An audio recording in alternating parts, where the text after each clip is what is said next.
Assalamualaikum warahmatullahi wabarakatuh. Perkenalkan, saya Nadia Dwi Putri dengan NIM 23002113. Di sini saya akan menjelaskan tugas terkait dengan pemahaman buku. Adapun buku yang saya pilih yaitu buku karya Dr. Ali Imran, MPD, terkait dengan judul Proses Manajemen Tingkat Satuan Pendidikan dengan dosen pengampu Ibu Dr. Swastri MPD pada sesi 120. Nah, adapun identitas dari buku ini sendiri bisa dilihat di uh, paparan presentasi saya, di mana judul bukunya yaitunya Proses Manajemen Tingkat Satuan Pendidikan. Nama penulisnya yaitunya Bapak Dr. Andus Ali Imran MPD. Tahun terbitnya yaitunya 2013. Adapun penerbitnya adalah PT Bumi Aksara, tempat terbitnya di Jakarta, dan jumlah halaman dari buku ini adalah 160 halaman. Nah, adapun pokok bahasan inti secara gambaran umum terkait dengan buku ini itu ada dua bagian pokok bahasan, di mana bagian pertama ini membahas terkait dengan diskursus manajemen tingkat satuan pendidikan, dan bagian yang kedua terkait dengan proses manajemen tingkat satuan pendidikan. Pada bagian pertama terkait dengan diskursus manajemen tingkat satuan pendidikan itu ada dua bab. Bab yang pertama itu membahas tentang konsep dasar manajemen tingkat satuan pendidikan, dan bab yang kedua membahas tentang historika perkembangan manajemen tingkat satuan pendidikan. Pada bagian kedua, yaitu proses manajemen tingkat satuan pendidikan, itu ada bab 3 sampai dengan bab 6. Nah, bab ketiga ini membahas terkait dengan perencanaan tingkat satuan pendidikan. Bab 4 itu membahas terkait dengan pengorganisasian tingkat satuan pendidikan. Bab yang kelima membahas tentang kepemimpinan tingkat satuan pendidikan, dan bab terakhir yaitu pengawas tingkat satuan pendidikan. Dan terakhir sekali ada daftar pustaka dari buku ini. Nah, baik, di sini saya akan menjelaskan poin pertama, yaitu pada bagian pertama, yaitu diskursus manajemen tingkat satuan pendidikan pada bab 1, terkait dengan konsep dasar manajemen tingkat satuan pendidikan. Nah, poin A dari bab 1 ini yaitu pendahuluan terlebih dahulu. Nah, pada bagian pendahuluan ini itu membahas terkait dengan berapa pentingnya manajemen tingkat satuan pendidikan ini, di mana pendidikan ini merupakan suatu usaha yang dilakukan secara sadar dan juga terencana untuk mengembangkan potensi peserta didik agar dapat mencapai tujuan yang telah ditetapkan. Nah, agar tujuan pendidikan ini dapat tercapai secara efektif dan juga efisien, maka diperlukan pengelolaan yang baik pada tingkat satuan pendidikan. Nah, dalam manajemen tingkat satuan pendidikan merupakan bagian yang sangat penting dalam mengatur keseluruhan sumber daya atau potensi yang ada dalam sekolah tersebut. Nah, melalui manajemen yang baik, maka sekolah akan menjalankan fungsinya secara lebih efektif dan juga efisien, sehingga tujuan yang ditetapkan di awal tadi dapat dicapai dengan lebih baik. Nah, kemudian pada poin kedua yaitu konsep dasar manajemen tingkat satuan pendidikan. Nah, pada bagian konsep dasar ini itu menjelaskan tentang pengertian dari manajemen tingkat satuan pendidikan, di mana manajemen tingkat satuan pendidikan ini sendiri adalah suatu proses pengelolaan sumber daya pendidikan di sekolah secara lebih optimal untuk mencapai tujuan pendidikan. Nah, menurut Ali Imron sendiri, dia menjelaskan bahwa manajemen tingkat satuan pendidikan ini menempatkan sekolah sebagai pusat pengelolaan pendidikan dan juga memiliki wewenang dalam mengatur dan juga mengembangkan seluruh program sesuai dengan kebutuhan dan juga karakteristik sekolah. Nah, adapun tujuan dari manajemen tingkat satuan pendidikan ini sendiri, yang pertama yaitu untuk meningkatkan efektivitas penyelenggaraan pendidikan. Yang kedua, untuk mengoptimalkan penggunaan seluruh sumber daya yang ada di sekolah. Dan yang ketiga, untuk meningkatkan kualitas proses dan juga hasil yang nantinya dihasilkan dari program yang telah disusun. Dan yang terakhir, untuk mewujudkan akuntabilitas dan juga transparansi selama pengelolaan pendidikan. Nah, ada pun beberapa unsur yang terdapat dalam pengertian di atas itu. Yang pertama, adanya suatu proses, yaitu menunjukkan bahwa adanya tahapan-tahapan tertentu yang harus dilakukan jika seseorang melakukan suatu kegiatan manajemen. Nah, unsur yang kedua yaitu adanya penataan. Nah, penataan di sini itu berarti adanya suatu manajemen, pengelolaan, pengaturan yang baik untuk menjalankan suatu program yang disusun tadi. Nah, kemudian yang ketiga terdapatnya sumber-sumber potensial seperti halnya sumber daya manusia yang itu tenaga pendidik maupun tenaga non kependidikan. Nah, tenaga ini digunakan untuk menjalankan setiap program-program yang disusun agar dapat mencapai hasil atau output yang lebih baik. Kemudian yang keempat adanya tujuan yang hendak dicapai. Nah, suatu kegiatan atau perencanaan tentunya ada tujuan yang akan dicapai. Nah, tujuan ini menjadi inti dari suatu program tersebut. Nah, kemudian yang terakhir yaitunya tujuan ini diupayakan agar lebih efektif dan juga efisien. Artinya, setiap kegiatan itu direncanakan agar kegiatan tersebut berjalan lebih efektif dan efisien, sehingga semua potensi yang dikerahkan tersebut dapat dimanfaatkan dengan seoptimal mungkin. Nah, kemudian adapun poin ketiga yaitunya proses manajemen tingkat satuan pendidikan. Nah, menurut dalam buku Ali Imran ini sendiri itu ada 4 proses dalam manajemen tingkat satuan pendidikan, di mana proses yang pertama yaitunya proses perencanaan. Nah, dalam perencanaan ini dapat kita ketahui, ini merupakan kegiatan awal itunya kegiatan penetapan tujuan yang dilakukan untuk menentukan langkah-langkah yang akan diambil untuk mencapai tujuan tersebut. Nah, dalam perencanaan ini biasanya tetapkan apa visi yang akan dicapai, apa misi untuk mencapai visi tersebut, dan juga apa tujuan yang akan digapai untuk hasil atau untuk sasaran utama dari suatu kegiatan yang dilakukan. Kemudian yang kedua ada pengorganisasian. Nah, pengorganisasian ini merupakan suatu kegiatan untuk membagi tanggung jawab, wewenang, atau tugas dari masing-masing personel yang ada dalam instansi pendidikan tersebut, agar mereka mampu menjalankan tugas mereka dengan lebih optimal. Yang ketiga yaitunya penggerakan. Artinya setelah suatu kegiatan direncanakan, diorganisasikan, tentunya juga ada penggerakan. Penggerakan ini merupakan tahap pelaksanaan atau implementasi suatu kegiatan yang akan direncanakan. Nah, pada tahap ini kita akan melakukan suatu proses penggerakan suatu program atau kegiatan. Dan yang terakhir yaitunya pengawasan. Nah, pengawasan ini dilakukan untuk memastikan bahwa seluruh kegiatan yang dijalankan tadi itu sesuai dengan rencana yang telah ditetapkan di awal. Dan juga untuk menilai suatu keberhasilan dari suatu kegiatan yang dilakukan atau dilaksanakan. Kemudian substansi keempat atau poin D terkait dengan substansi manajemen tingkat satuan pendidikan. Nah, pada bagian substansi manajemen tingkat satuan pendidikan ini itu mencakup berbagai bidang atau objek pengelolaan di sekolah. Nah, yang pertama tentunya adalah manajemen kurikulum. Nah, manajemen kurikulum ini terkait dengan bagaimana proses pembelajaran tersebut berlangsung di sekolah, mulai dari perencanaannya, pelaksanaannya, hingga evaluasi yang dilakukan. Apakah sesuai dengan tuntunan pedoman yang ada? Kemudian yang kedua yaitu manajemen peserta didik. Itu mengatur mulai dari proses masuknya, perekrutan atau PPDB sampai pada kelulusan peserta didik itu sendiri. Dan yang ketiga yaitu manajemen pendidik dan juga tenaga kependidikan. Nah, dalam manajemen pendidikan dan juga tenaga kependidikan ini mengatur terkait dengan bagaimana perencanaan kebutuhan tenaga pendidik dan juga kependidikan itu sendiri, serta bagaimana untuk mengoptimalkan potensi mereka melalui pelatihan profesional. Nah, kemudian ada sarana dan juga prasarana. Nah, sarana dan prasarana ini itu dilakukan pengaturan mulai dari pengadaan, penginventarisasian, pemeliharaan, perawatan, penghapusan, dan lain sebagainya. Kemudian ada keuangan. Nah, manajemen keuangan ini sendiri itu mengatur bagaimana pengelolaan keuangan ini diatur secara lebih transparan juga akuntabilitas. Artinya pengelolaan itu jelas dan juga terbuka. Dan yang terakhir adanya partisipasi masyarakat. Nah, partisipasi masyarakat ini itu berupaya untuk membangun hubungan yang baik dengan seluruh masyarakat atau elemen-elemen yang ada di sekolah itu sendiri. Sehingga suatu kebijakan itu tidak ditetapkan secara sepihak. Artinya suatu kebijakan itu tetap ditetapkan atas dasar kesepakatan bersama semua pihak yang terlibat dalam unsur sekolah itu sendiri.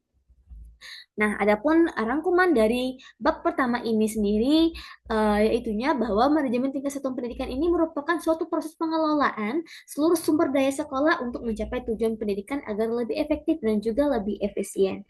Nah, menurut Ali Imran itu sendiri, prosesnya ini meliputi perencanaan, pengorganisasian, penggerakan dan juga pengawasan. Nah, Selain itu, substansinya itu mencakup 8 bidang garapan administrasi pendidikan. Nah, sehingga dengan adanya manajemen yang baik, maka sekolah akan dapat memberikan layanan pendidikan yang lebih berkualitas dan juga mampu mencapai tujuan pendidikan yang telah ditetapkan di awal. Kemudian, pada bab kedua ini membahas terkait dengan historika perkembangan manajemen tingkat satuan pendidikan. Pada poin A, yaitu pendahuluan, pada pendahuluan ini, itu akan dijelaskan bahwa manajemen tingkat satuan pendidikan ini tidak muncul secara tiba-tiba. Artinya ada tahap perkembangan yang harus dilalui, sehingga manajemen ini mampu mencapai step atau tahap yang seoptimal sekarang atau selengkap sekarang itu adanya perkembangan-perkembangan sebelumnya. Nah, adapun perkembangan-perkembangan tersebut akan dijelaskan pada poin ke B, yaitunya poin B terkait dengan historika dari dan juga aliran manajemen tingkat satuan pendidikan. Nah, ada beberapa era-era perkembangan manajemen tingkat satuan pendidikan ini sendiri, di mana era yang pertama yaitunya era perintisan atau the pioneering era. Nah, pada era ini ada beberapa pendapat para ahli, di mana pendapat yang pertama yaitunya Adam Smith. Adam Smith ini dikenal sebagai seorang pelopor konsep pembagian tugas kerja. Nah, menurutnya, pekerjaan akan menjadi lebih efektif apabila dibagi ke dalam tugas-tugas yang lebih spesifik, sesuai dengan kemampuan masing-masing. Nah, gagasan ini menjadi dasar dalam pengorganisasian agar dalam berbagai organisasi itu termasuk sekolah, mereka mampu mengelola seluruh sumber daya yang ada dengan potensi masing-masing. Kemudian pendapat yang kedua yaitu pendapat Charles Babbage. Dia berpendapat bahwa uh, dengan menekankan pentingnya spesifikasi pekerjaan dan juga efisiensi kerja. Nah, artinya ia menekankan bahwa harus adanya spesifikasi pekerjaan, pembagian yang jelas atau keahlian yang jelas kepada masing-masing bidang yang ditekuni oleh setiap personel, sehingga mereka mampu memberikan potensi-potensi terbaik mereka dalam bidang-bidang tersebut. Kemudian yang ketiga ada Robert Owen. Robert Owen ini menekankan bahwa pentingnya kesejahteraan pekerja dalam meningkatkan produktivitas organisasi. Nah, ia meyakinkan bahwa lingkungan kerja yang baik akan memberikan perlakuan yang manusiawi. Artinya, ketika suatu pekerjaan tersebut memberikan lingkungan yang harmonis, maka juga akan meningkatkan potensi-potensi dari uh, tenaga pendidik atau pendidik itu sendiri dalam lingkungan sekolah. Kemudian yang kedua ada era klasik atau classical era. Nah, pada era klasik ini, adapun tahap perkembangan manajemen tingkat satuan pendidikan itu disampaikan oleh 5 orang pelopor ahli. Yang pertama yaitu Frederick W. Taylor.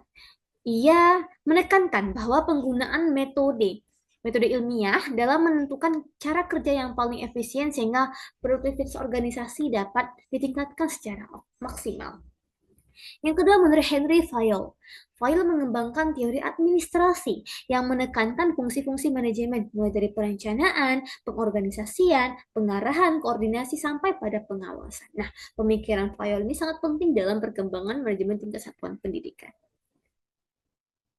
Yang ketiga ada Max Weber. Max Weber ini memperkenalkan konsep birokrasi sebagai bentuk organisasi yang rasional.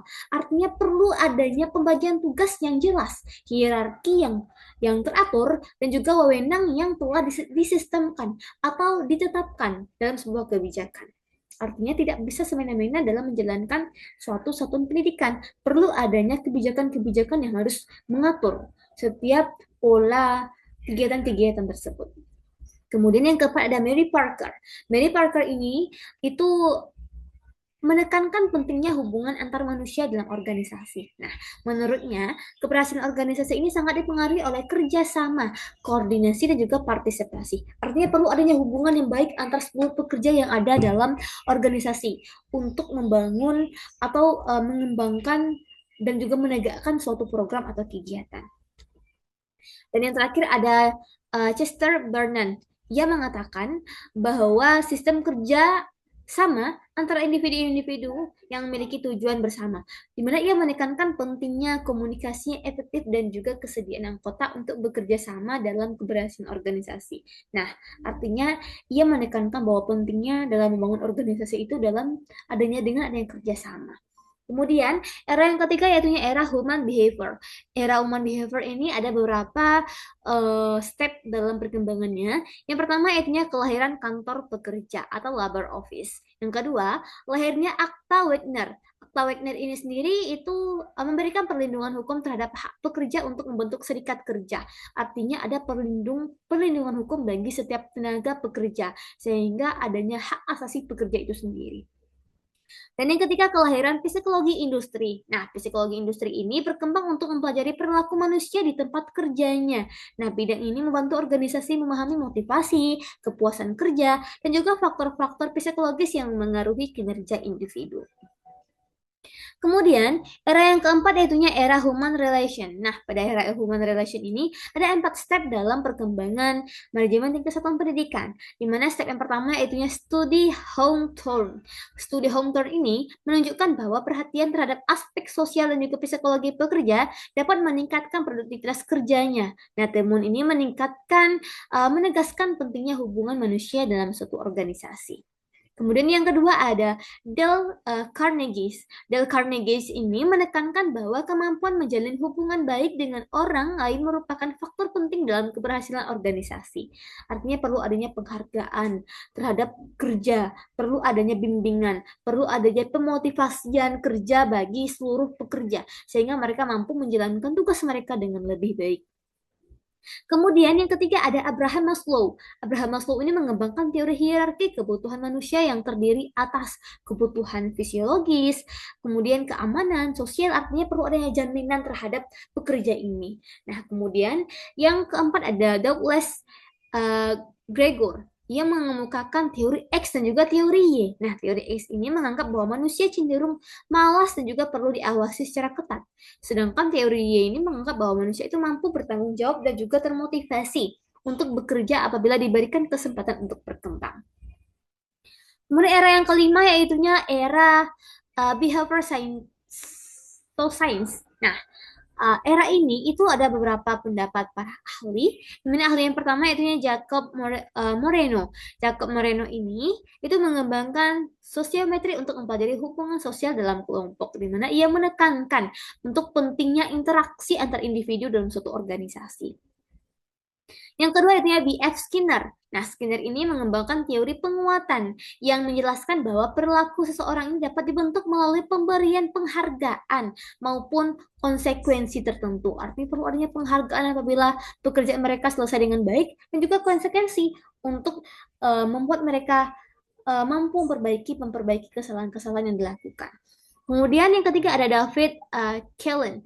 David Kellen ini mengemukakan bahwa teori kebutuhan berprestasi, di mana menurutnya individu yang memiliki motivasi berprestasi tinggi cenderung bekerja lebih baik dan juga berusaha mencapai hasil yang optimal.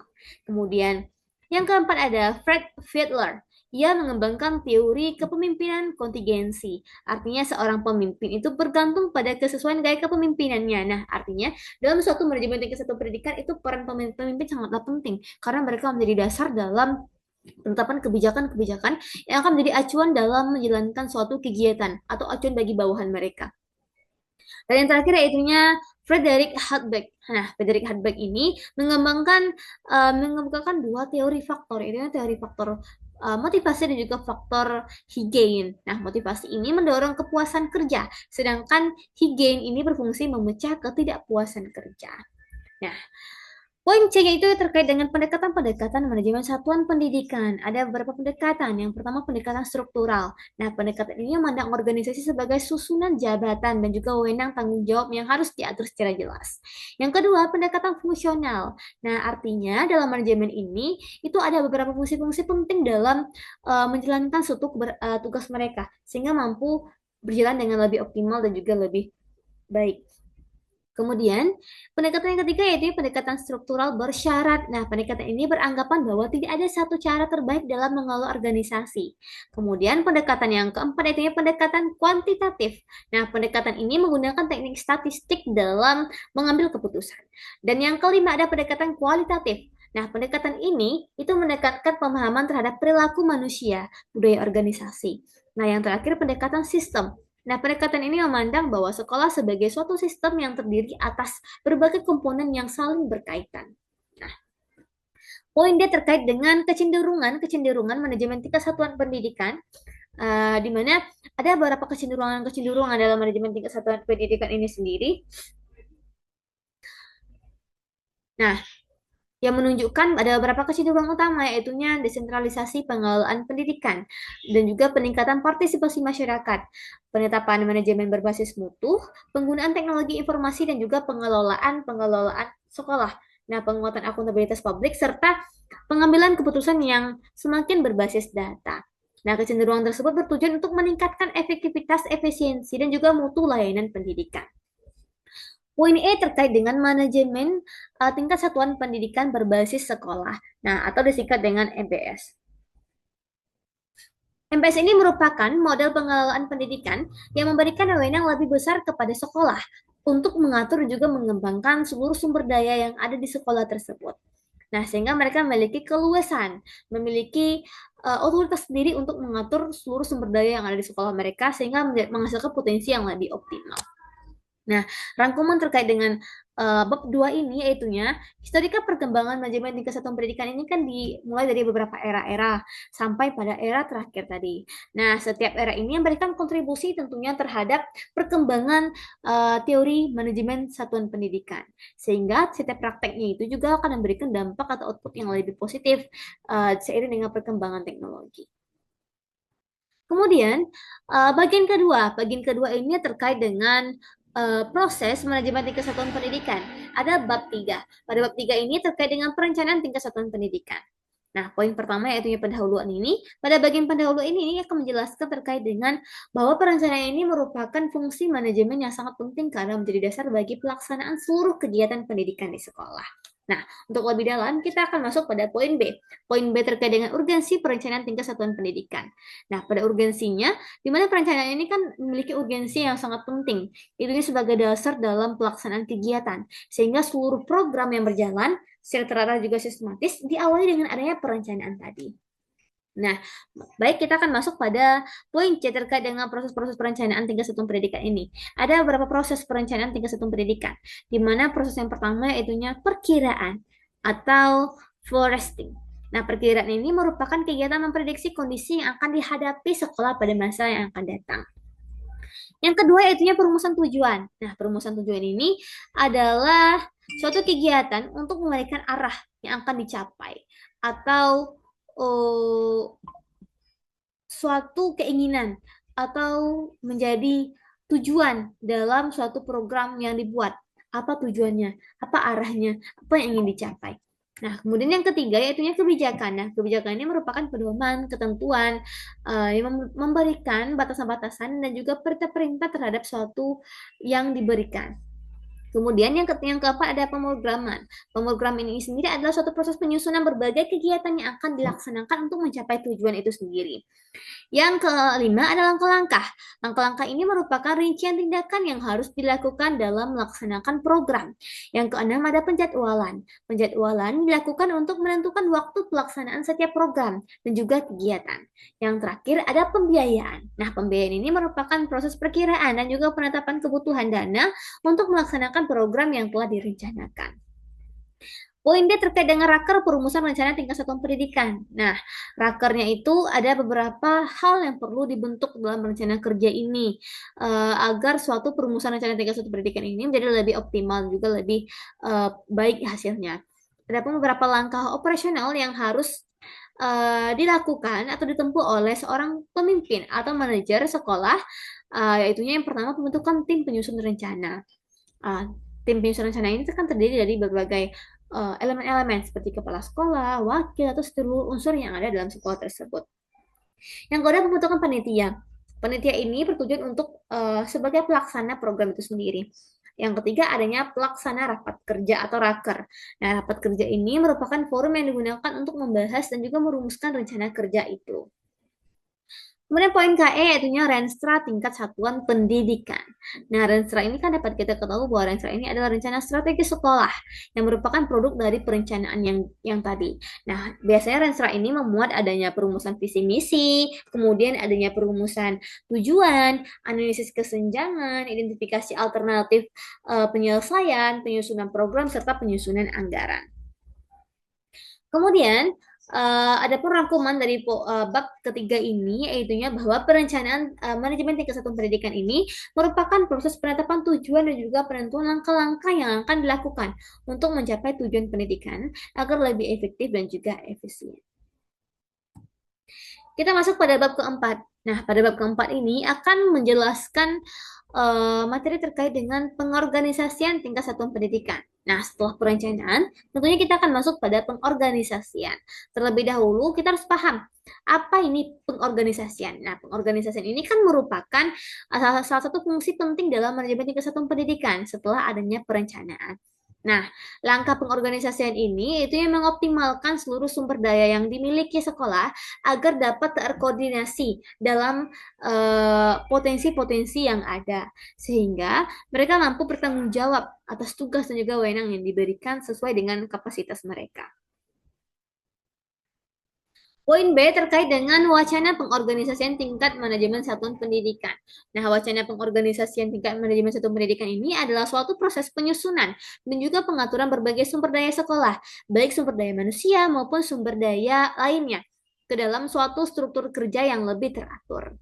Nah, pembagian pengorganisasian ini dilakukan agar setiap organisasi itu mengetahui tugas mereka, wewenang mereka apa, dan tanggung jawab mereka apa dalam menjalankan suatu kegiatan. Yang ketiga ada tujuan dan juga fungsi pengorganisasian tingkat satuan pendidikan. Adapun tujuannya itu seperti mengatur tugas, wewenang, dan juga tanggung jawab, kemudian memperlancar jalannya suatu usaha kerjasama, dan juga mengatur lalu lintas hubungan antara orang-orang, badan-badan juga unit-unit dalam satuan kerja di sekolah tersebut. Adapun fungsinya yaitunya sebagai wacana atau wahana untuk membagi pekerjaan. Kemudian juga sebagai wahana untuk memperlancar jalannya kerjasama dan juga sebagai wahana untuk mengatur lalu lintas hubungan pengorganisasian dengan berbagai elemen atau unsur yang ada dalam sekolah tersebut. Yang ke poin D itu adanya prinsip-prinsip pengorganisasian. Nah, tentunya dalam pengorganisasian ini ada prinsip-prinsip yang harus dipatuhi atau prinsip-prinsip yang harus ada dalam organisasian sehingga nantinya suatu kegiatan itu berjalan dengan optimal. Di mana prinsip yang pertama itunya perumusan tujuan tingkat satuan pendidikan secara lebih jelas. Yang kedua, prinsip pengaitan pencapaian tujuan, di mana setiap bagian individu itu harus diarahkan ke mendukung capaian tujuan. Yang ketiga, prinsip pembagian pekerjaan. Yang keempat, prinsip pendelegasian wewenang. Yang kelima, prinsip pengelompokan. Yang keenam, prinsip kesatuan perintah. Yang ketujuh, prinsip kemampuan pengawasan. Dan yang terakhir, prinsip fleksibilitas. Artinya, perlu mampunya suatu kegiatan atau kebijakan itu menyesuaikan dengan perubahan yang ada. Poin E terkait dengan asas-asas pengorganisasian tingkat satuan pendidikan. Itu ada beberapa asas yang ada dalam pengorganisasian ini. Yang pertama yaitunya asas kesatuan tujuan. Nah, di mana seluruh komponen sekolah ini harus bekerja sesuai dengan tujuannya yang telah ditetapkan di awal. Nah, yang kedua asas efisiensi. Artinya seluruh penggunaan sumber daya itu harus digunakan dengan lebih optimal dan juga hemat. Kemudian yang ketiga asas kontinuitas. Nah, asas ini itu mampu menjamin keberlangsungan atau keberlanjutan pelaksanaan program. Yang terakhir yaitu asas kesederhanaan, di mana struktur organisasi itu hendaknya disusun secara lebih sederhana sehingga mudah dipahami, mudah dimengerti, dan juga mudah untuk dijalankan. Kemudian ada poin F, yaitu struktur pengorganisasian tingkat satuan pendidikan. Itu ada beberapa struktur, di mana struktur yang pertama yaitu pengorganisasian tingkat satuan pendidikan dalam bentuk lini. Nah, struktur ini merupakan bentuk organisasi yang paling sederhana. Kemudian yang kedua, struktur pengorganisasian lini dan juga staf. Nah, di mana pada struktur ini, pemimpin dibantu oleh staf yang memberikan arahan, saran, dan juga pertimbangan. Yang ketiga, pengorganisasian fungsional, di mana struktur ini membagi organisasi berdasarkan bidang keahlian atau berdasarkan dengan fungsi-fungsi tertentu. Kemudian yang keempat ada bentuk pengorganisasian panitia, di mana struktur panitia dibentuk untuk melakukan atau menjalankan tugas-tugas yang telah ditetapkan. Yang terakhir adalah struktur pengorganisasian gabungan. Artinya yaitunya menggabungkan beberapa kombinasi dari berbagai bentuk organisasi seperti lini, staf, dan juga fungsional. Poin G yaitu kedudukan guru dan juga struktur pengorganisasian pada tingkat satuan pendidikan.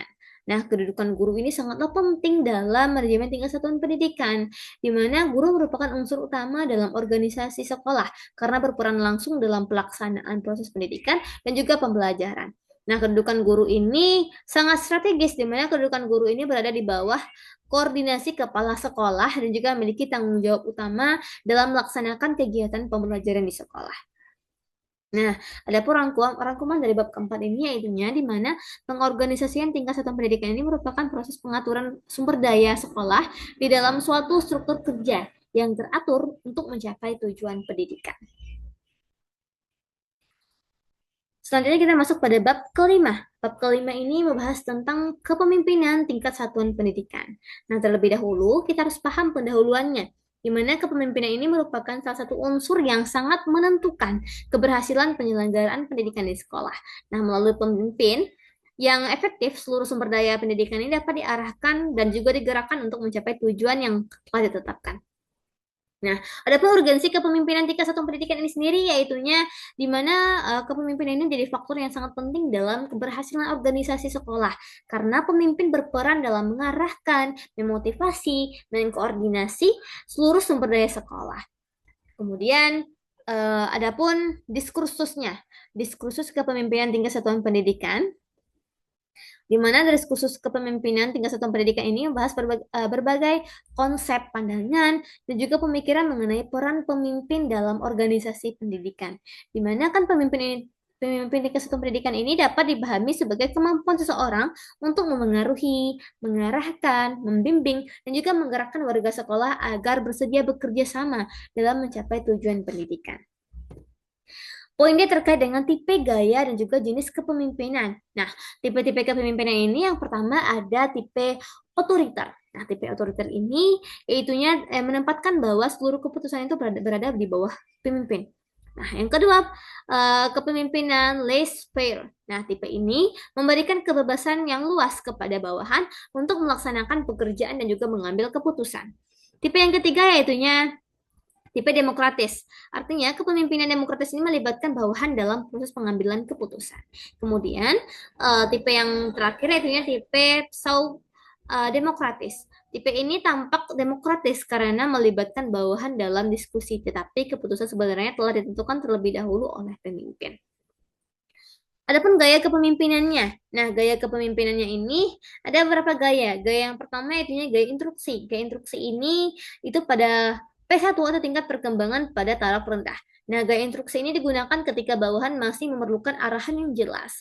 Kemudian, gaya yang kedua yaitu gaya konsultasi atau P2, di mana tingkat perkembangan pada taraf rendah ke menengah atau sedang. Nah, pada gaya instruksi ini, pemimpin harus memberikan arahan tetapi mulai melibatkan bawahan melalui komunikasi dua arah. Kemudian, gaya yang ketiga yaitu gaya partisipasi atau P3.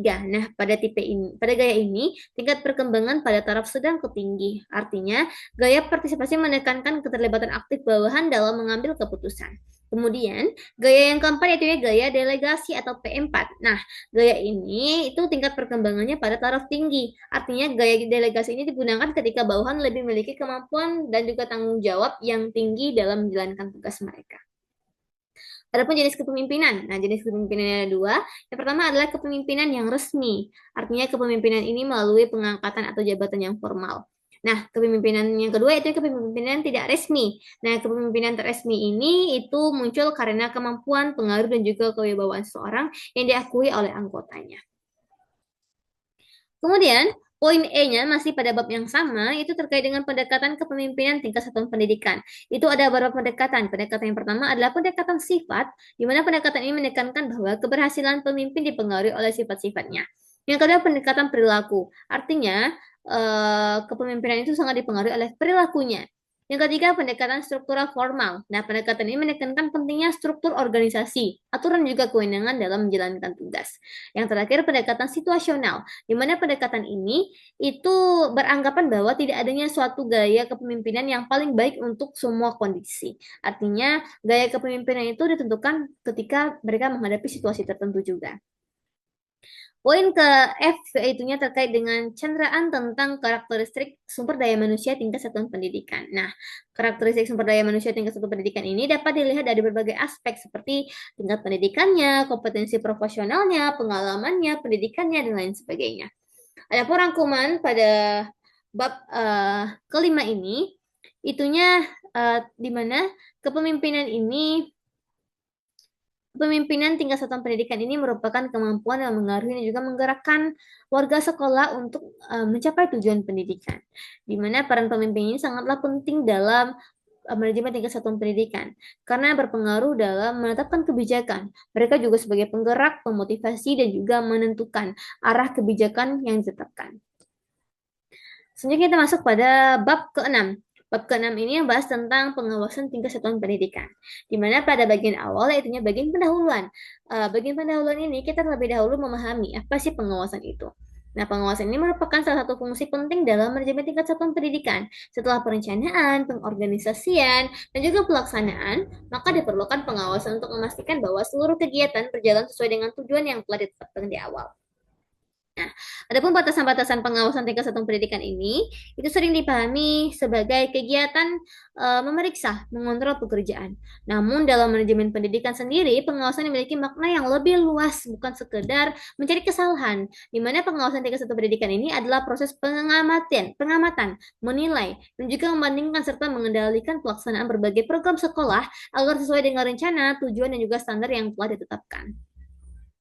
Nah, dengan adanya pengawasan ini, berbagai penyimpangan dapat segera diketahui dan juga diperbaiki sehingga tujuan pendidikan dapat berjalan lebih optimal lagi.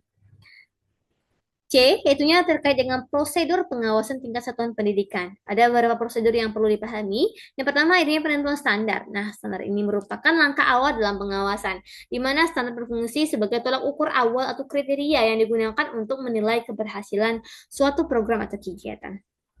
Yang kedua, pengadaan pengukuran. Nah, setelah standar ditetapkan, dilakukan pengukuran terhadap pelaksanaan kegiatan yang sedang berlangsung. Kemudian yang ketiga, membandingkan hasil pengukuran dengan standar. Artinya, perlu adanya pembandingan antara pengukuran dengan standar yang ditetapkan. Kemudian yang keempat, pengadaan perbaikan. Apabila ditemukan kesalahan atau kesenjangan dalam pelaksanaan dan juga standar yang ditetapkan, maka perlu dilakukan tindakan perbaikan. Nah, perbaikan ini berupa pembinaan, pengarahan, revisi, atau penyesuaian prosedur agar prosedur kerja ini dapat mencapai tujuan pendidikan yang telah ditetapkan. Poin dia terkait dengan sasaran pengawasan. Nah, sasaran pengawasan ini itu menyasar terkait dengan melakukan bidang garapan administrasi pendidikan. Nah, semua bidang garapan ini akan menjadi sasaran pengawasan karena perlu dinilai mulai dari perencanaannya, pelaksanaannya, sampai pada hasil atau output dampak yang diberikan dari kegiatan-kegiatan yang dijalankan pada 8 bidang garapan ini. Baik, poin yang ke E itunya hal-hal yang mengaruhi pengawasan tingkat satuan pendidikan. Ada beberapa hal yang mengaruhi. Yang pertama yaitunya waktu. Nah, semakin banyak waktu yang tersedia untuk melakukan pengawasan, maka semakin besar peluangnya. Yang kedua, kapasitas mental dan juga daya saing, daya sesuai.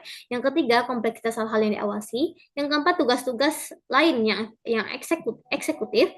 Kemudian yang kelima, stabilitas operasional. Yang terakhir adalah kemampuan dalam pengalaman bawahannya. Kemudian poin F yaitu faktor-faktor penghambat pengawasan tingkat satuan pendidikan. Di mana faktor yang pertama yaitu perasaan sungkan yang berlebihan. Faktor yang kedua tugas-tugas ketidaksusahaan kepala sekolah. Kemudian faktor yang ketiga takut terhadap pengawasan dan yang keempat kepemimpin yang tidak menguasai substansi.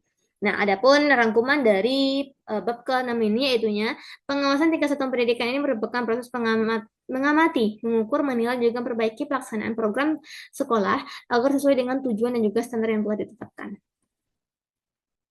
Nah, adapun kesimpulan dari buku karya Bapak Dr. Ali Imron MPD ini, di mana buku ini, buku proses manajemen tingkat satuan pendidikan ini menjelaskan bahwa manajemen tingkat satuan pendidikan merupakan proses pengelolaan seluruh sumber daya sekolah secara efektif dan juga efisien untuk mencapai tujuan pendidikan, di mana proses manajemen meliputi perencanaan, pengorganisasian, kepemimpinan, pelaksanaan, juga pengawasan yang saling berkaitan dalam mendukung mutu pendidikan. Nah, selain itu, Keberhasilan sekolah sangat ditentukan oleh perencanaan yang matang, pengorganisasian yang jelas, dan lain sebagainya. Dengan adanya penerapan manajemen yang baik, sekolah dapat meningkatkan kualitas layanan pendidikan dan juga mencapai tujuan pendidikan yang telah ditetapkan secara lebih optimal. Nah, berikut adalah daftar pustaka dari buku ini. Ada beberapa daftar pustaka yang saya cantumkan. Ini merupakan daftar pustaka yang ada pada bagian terakhir, halaman terakhir atau halaman 147 pada buku ini. Nah, sekian dapat saya jelaskan terkait dengan pemahaman saya dari buku uh, Proses Manajemen Tingkat Satuan Pendidikan karya Bapak Dr. Ali Imron MPD. Sekian dapat saya sampaikan. Jika ada salah mohon dimaafkan. Saya akhiri dengan Assalamualaikum warahmatullahi wabarakatuh.